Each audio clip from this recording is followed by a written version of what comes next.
First, a few years ago, we had Joel Coen from the Coen brothers striking out on his own with the very artsy The Tragedy of Macbeth. Now we've got brother Ethan with his directorial debut, and this is, I think, going to be more familiar to fans of Coen brothers films in terms of style and tone. Let's talk about Drive Away Dolls.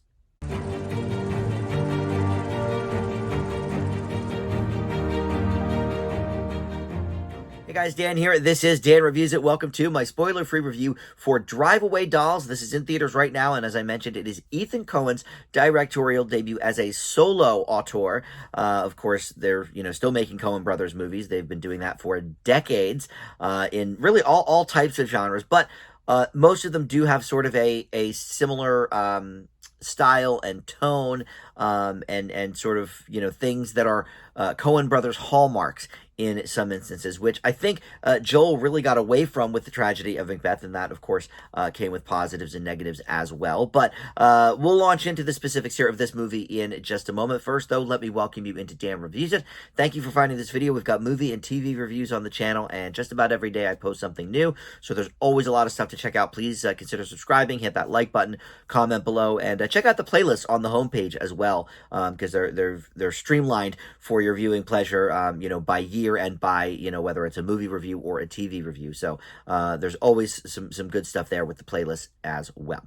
All right, so this stars Margaret Qualley, who you may recognize from the Netflix series Made, very popular a few years ago. Geraldine Viswanathan, up and coming. We've seen her in a lot of things lately. She was in the Beanie Bubble movie, which was on Apple TV Plus, about the Beanie Baby craze of the 90s. And then Beanie Feldstein here as well. And she was in Booksmart.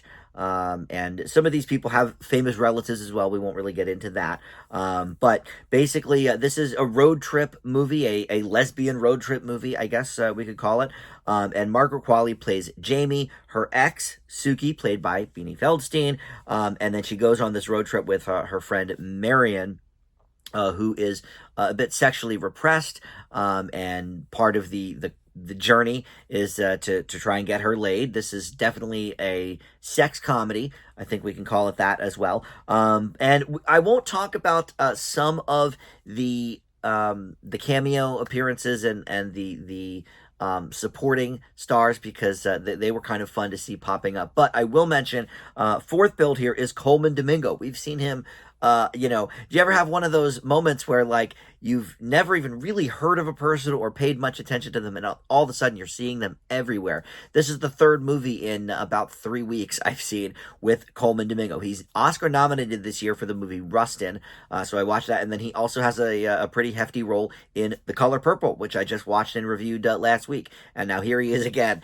So I'm loving this guy's filmography so far. I know there's some older stuff he was a part of that I didn't really watch, like I don't watch Euphoria, for example, but anyway, so that's all we'll say about the cast. Like I said, there's some cameos here that are fun as well. So look, this movie is going to be, I think, for a specific type of audience. First of all, very open-minded you will need to be to watch this movie, because there are a lot of sexual jokes, and there's some dildo stuff, and there's some pretty open sex scenes, of a lesbian nature. And so, if you're sensitive to that sort of stuff, well, I don't know what to tell you, but this may not be the movie for you in that regard. And I think that's why it has such a low audience score on Rotten Tomatoes. It's down like in the mid-30s, which is rare. Critically, a little bit higher. I think it's in the mid-60s on Rotten Tomatoes. But in any event, I wonder how much of that hatred from audience members is more, I don't know, homophobia, or just people being a little too sensitive, that oh, this is really pushing the envelope. And in some regards it does, and sometimes that works. I think sometimes it maybe doesn't. So like I mentioned up top, Ethan Coen has sort of taken this in a direction that I think people might expect of a Coen Brothers film. There are a lot of sort of quick, humorous remarks. There is some fast talking, and very, very different from what his brother Joel did with The Tragedy of Macbeth. Very artsy, and if I'm remembering right, it was like all in black and white and very, very minimal on the set pieces. This is definitely a little more in the vein of the quirky characters that we're used to from the Coen brothers, etc. And this is a very, very quick movie. It's like 85 minutes or something like that. So it's not even the full hour and a half that most movies sort of come in at as a minimum. And could that have been expanded on a little bit? Yeah, but it didn't really need to be, because I think as it stands, it might have been padded a little too much anyway. I feel like there was not quite enough story to justify even maybe the runtime that we got.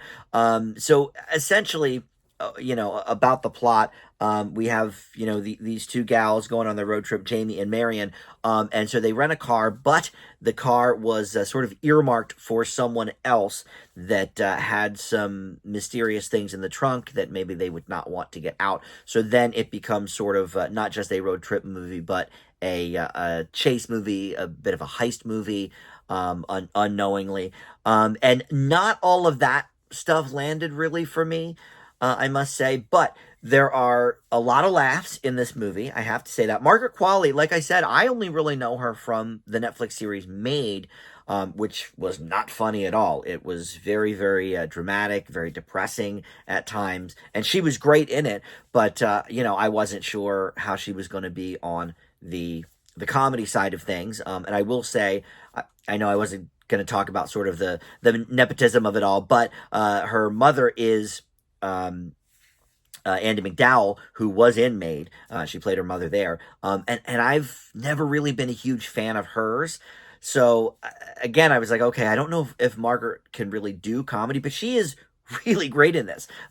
She's very adept at the comedy and the fast talking pace of the movie that she needs. And she also makes a really good partner in terms of chemistry with Geraldine Viswanathan. So, the chemistry is great there, and Beanie Feldstein has a lot of laughs sort of as the mistreated ex along the way.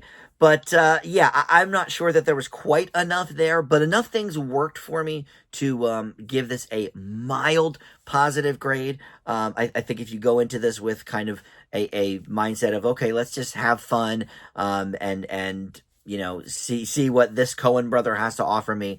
I think you'll come away with a good vibe from the movie. I think it's certainly better than some of the recent Coen brothers output. I really did not like Hail Caesar, for example, but of course this movie pales in comparison to, some of their all-time classics like, Lebowski or Raising Arizona or, some of those. But in any event, I will leave Drive Away Dolls with a C+, and you can see that in theaters right now. All right, thank you for watching Dan Reviews It. We'll see you next time. Bye.